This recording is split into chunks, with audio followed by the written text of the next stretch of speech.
This story behind the tonic started as a deadly story. One of the world's deadliest diseases was the direct reason why tonic was invented in the first place. Luckily, the tonic worked, and as a side effect, the tonic also worked great with gin. Let's look at the many amazing historic events that led up to the invention of the tonic.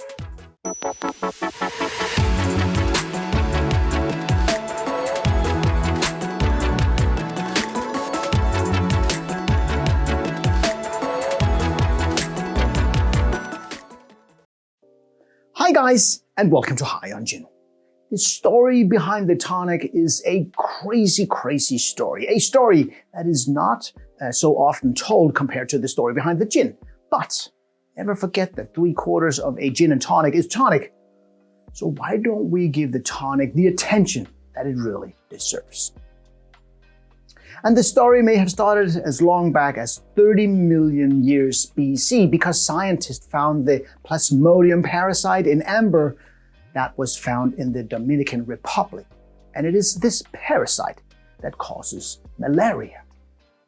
Over centuries, the parasite evolved into different species, killing millions of people.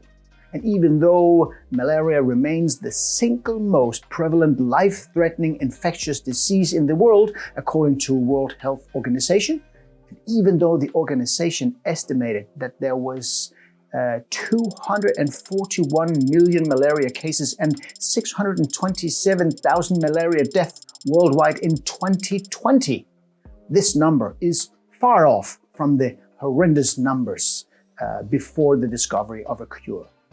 In the 20th century alone, malaria claimed between 150 and 300 million lives, accounting for 2 to 5% of all deaths.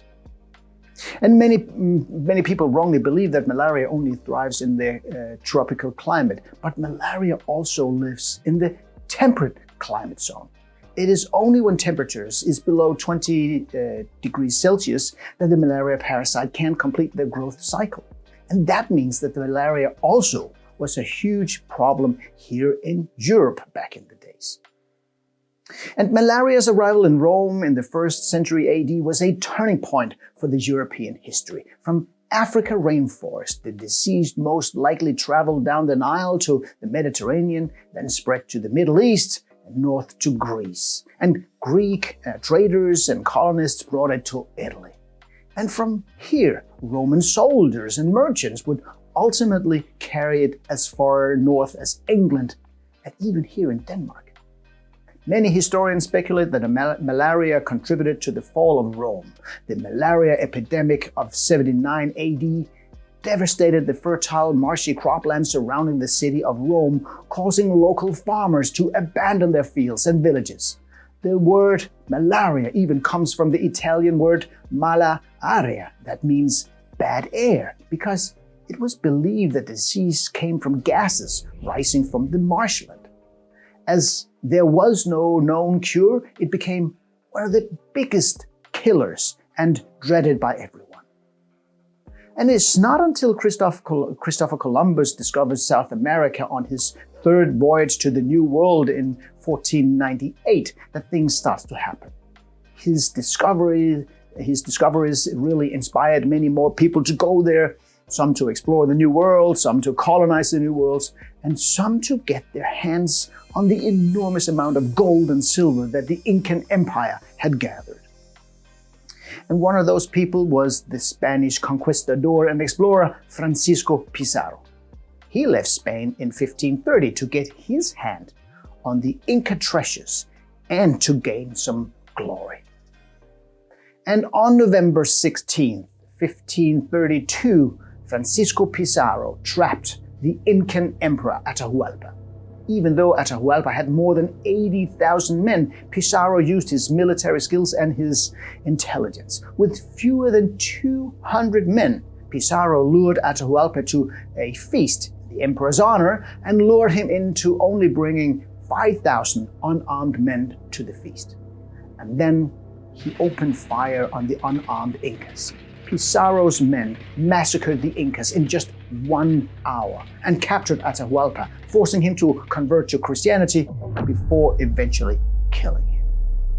And Pizarro's bold victory, however, effectively marked the end of the Incan Empire and the beginning of the European colonization of South America. And one of those that saw it as its mission to help the local convert and seek God in everything was the Society of Jesus, also known as the Jesuits, a religious order of the Catholic Church headquartered in Rome. And the Pope at that time was Urban VIII, and he was the driving force behind the early search for a cure for malaria. You see, Pope Urban had personal reasons for finding a cure. In 1623, just as he was being selected as Pope, he was stricken by malaria. And for months, he was too weak to manage his full duties expected of the Pope. He was actually one of the lucky ones, because 8 cardinals from the conclave that selected him as Pope had died from this dreaded disease. It is hardly surprising that the Pope Urban would seek a cure and instruct the Jesuit missionaries to learn all they could about the medicine used in the new territories. And one of those missionaries was the Jesuit brother, Agustino Salombrino, who lived in Lima in Peru and was an apothecary by training. In 1632, as he was trying to convert a local tribe, he observed the Quechua people using the bark of a cinchona tree to treat fever. As Salombrino was very aware of the classic symptoms of malaria, high fever and severe chills, he immediately sent a sample to Rome. And the doctors in Rome was blown away. They discovered that the bark did more than fight off the chills. It was actually a cure for the disease. And the active ingredient in the cinchona was, well, quinine. It became known as the Jesuits' powder, and by 1640s, Jesuits had established trade routes to transport cinchona bark to Europe. In no time, it became South America's biggest, well, shall we call it, export goods. But the curious association with the Jesuits, well, made it more controversial. There was considerably anti-Catholic sentiments, especially in Northern Europe and in England at that time, and many suspected anything that was associated with the church. It wasn't until 1679 when the English king, King Charles II, fell ill with malaria and was given the powder, that England really acknowledged the power of this powder and the importance of it.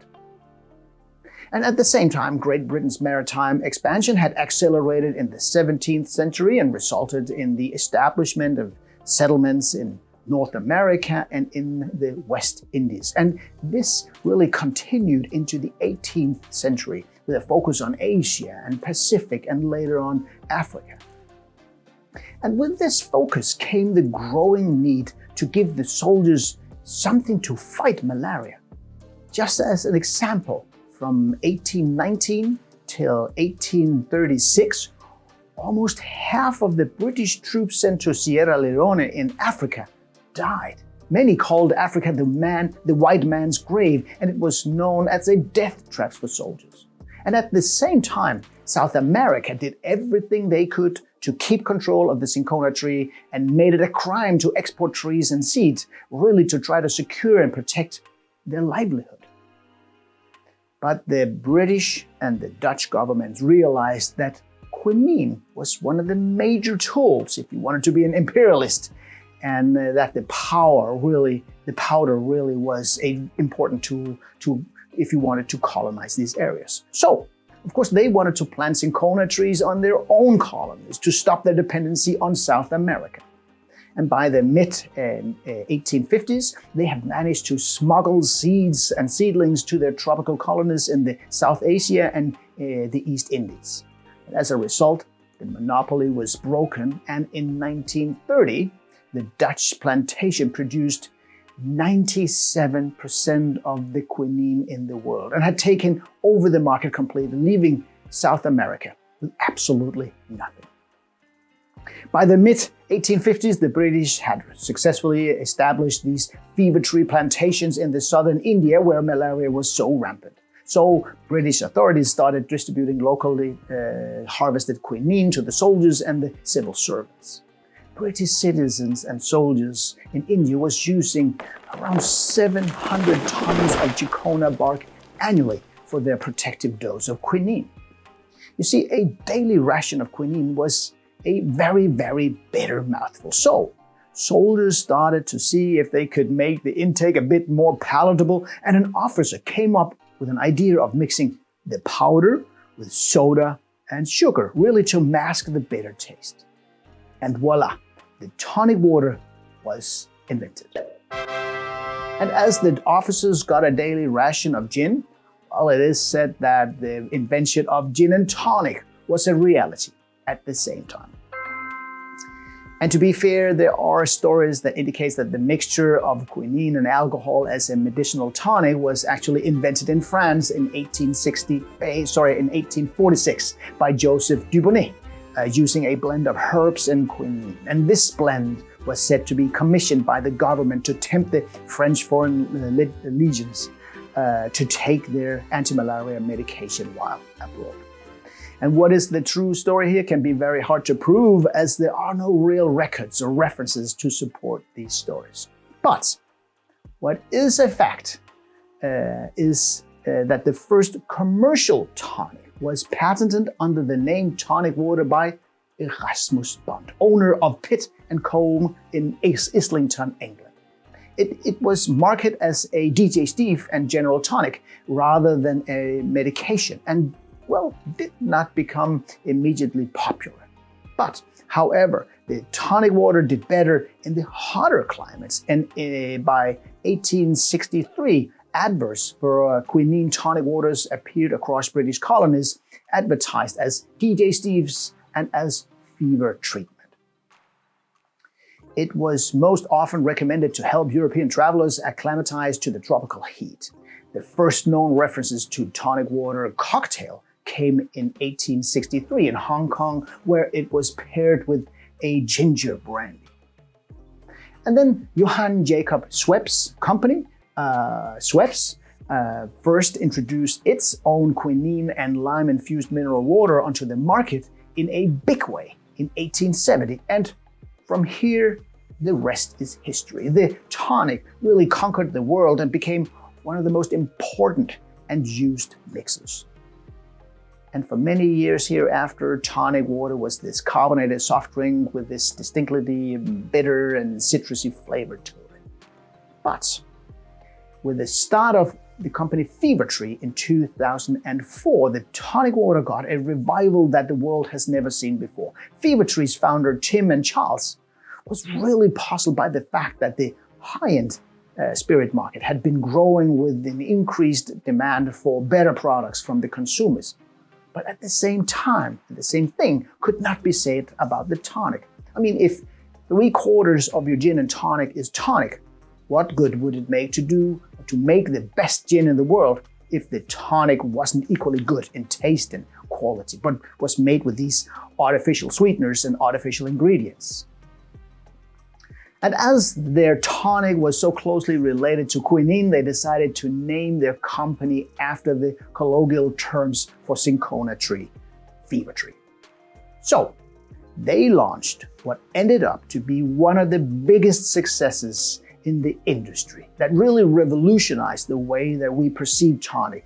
They made the best-selling premium tonic water in the world. But although the Fever Tree story is an amazing story, I better take that another day.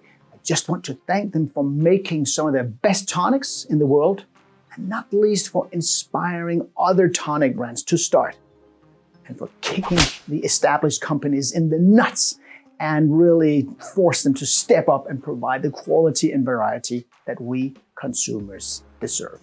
So, the next time you sit with a tonic or a gin and tonic, just think of the crazy things that has gone before this to happen.